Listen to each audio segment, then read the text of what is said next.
सर्वप्रथम मी आपल्या सगळ्यांचा माफी मागतो, कारण की आपण जवळपास 20 तारखेपासून इथं आहात. मला उशीर झाला, पण तुम्ही जो काम दिला मला तोच मी तिथं दिल्लीमध्ये करून राहिलो. आणि सगळ्यामध्ये शोकांकित आहे का इथले जे लीडर आहेत काय करतात का नाही भगवान जाणे. मग ते कोणत्याही पक्षाचे असोत, मला याची कल्पना सुद्धा नव्हती का तुमचं आंदोलन इथं चालू आहे. तुमच्यातले जे आहेत काही लोकांनी मला तिथं फोन केला, पण फोनही असा असतो तिथं संसदमध्ये गेला तर कव्हरेज 0. का तिथे जामर वगैरे लावले असतात. तर तुम्ही किती काही राहिला, एक तर BSNL तर जिओ तिकडे वाढते, पण BSNLच्या कव्हरेज मिळत नाही. आणि तिथे वरून जामर लावला तर काही तुमचे प्रश्न सोडवता येत नाही. वरून तुम्ही बघितलाच असाल, आपण प्रत्येक प्रश्न तिथे लावला. प्रत्येक भाषणामध्ये आपण मोदीच्या विरोधातच बोललो. तुम्ही माझे व्हिडिओ तुम्ही बघून घ्याल. त्याच्या कारणाने आता त्यांना तकलीफ झाली आहे, कारण का लोकांचे जे गोष्टी आहेत, तुमचे जे प्रॉब्लेम आहेत ते प्रश्न आपण डायरेक्ट तिथं त्यांचं नाव घेऊन आपण बोलतो. दुसरा कोणी एकही लीडर त्यांचं नाव घेऊन आजपर्यंत कोणी बोलला नाही. एवढे घाबरतात. हे आपल्याला भीती दाखवण्याचं काम हे सरकार करत आहे. पण आपण घाबरणार आहोत का? घाबरणार आहोत का? हे हमको डरा नाही सकते. आपल्या ज्या मागण्या आहेत आपण मागूनच ठेवू यांना. त्याच्यासाठी काही करावं लागले तरी चालेल. मी तर म्हणतो आपले बडी घेण्यापेक्षा याच्या बडी घेऊ आपण.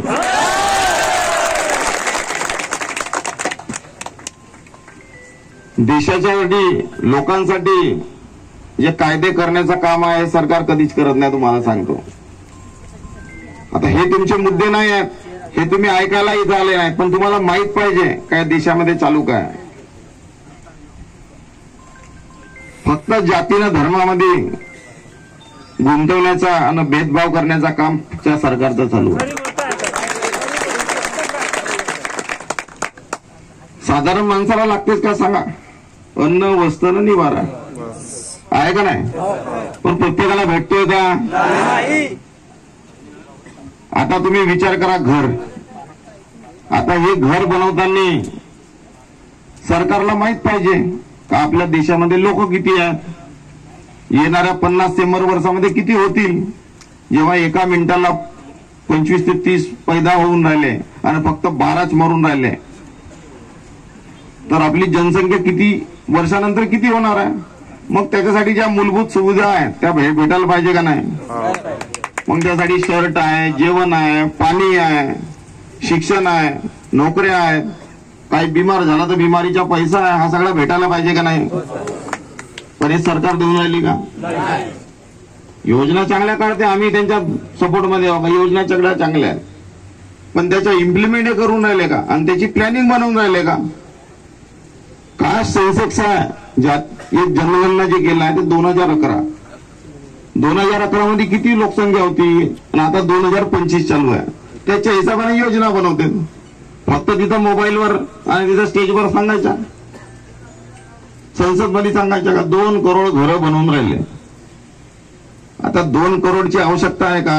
आकडा मोठा आहे, यांचे आकडे तर मनमाने मोठेच मोठे सांगतात ते कोणत्या गोष्टीचे. अरे तुमच्या जनगणनाच नाही झाली, वरून जातीनीय जनगणना नाही झाली.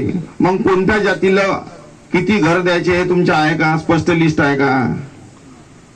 मग घर कसं द्याल तुम्ही सांगा? यांच्याकडे जो डाटाच नाही तो 2011चा डाटा आहे, 2025 चालू आहे. किती लोकसंख्या झाली हे माहितच नाही यांना. यांच्याकडे डाटा नाही, मग घर कसं देतील? ही तफावत आहे का? ते घरकुलची योजना देऊन सणारी पण प्रत्येकाला घर अजूनपर्यंत नाही झाली. हे 2022-23 पर्यंत संपणार होती, आता 25 झाला. म्हणजे वाढवता राहतील कधी संपू नाही शकत, कारण का यांना माहितच नाही का आपल्या देशामध्ये लोक किती आहेत. आता डाटा कुठचा घेतात? ग्रामसभेतला घेतात, आहे का नाही ताई? सगळ्या इथं सरपंच संघटना आहे. मला तुमच्यावर आरोप नाही करायचा, पण ओरिजिनल सत्य परिस्थिती आहे ते अशी आहे का ग्रामसभा जेव्हा घेता तिथं कोणीही अधिकारी नसते. राहते का कोणी व्हिडिओ तुमच्या याच्यामध्ये? आणि तुमच्या मीटिंग मध्ये स्वतः सरपंचच असतो. बाकी तर सगळे राहतच नाही. मग त्याच्यामध्ये पार्टीबाजी आली. आज आपल्या देशातले लोक आहेत, कोणत्याही पक्षाच्या असो कोणत्याही धर्माच्या असो, प्रत्येकाला घर भेटला पाहिजे का नाही. मग आपल्या हिशोबाने ते लिस्ट बनवतात, दे रे अमक्याला घर. मग ज्याला गरज नाही त्याला भेटत नाही, त्याच्यात 2-2 मजली आहे त्याला घर आहे. असे लोक आहेत तुम्हाला सांगतो का जेव्हा घरासाठी जाते त्याच्या घर दुसऱ्यानेच बनवलं राहते. त्याला कसा घर भेटल, ऑलरेडी तर भेटला. आणि विचार करा, घरकुलची योजना इंदिरा गांधी आवास योजना 50 वर्षापासूनची चालू आहे. आता समजा 50 वर्षा पहिले त्याचा घर आतापर्यंत चांगला राहील का. घर किती वर्षात खराब होतात, 15 वर्ष 20 वर्ष 50 वर्ष चालू आहेत. मग त्यांच्या तर लिस्ट मध्ये नावच ना, ते कुठे जातील. पण क्वालिटी तर एवढी चांगली आहे का घर तर बिलकुल एका वर्षामध्येच बढिया होऊन जाते.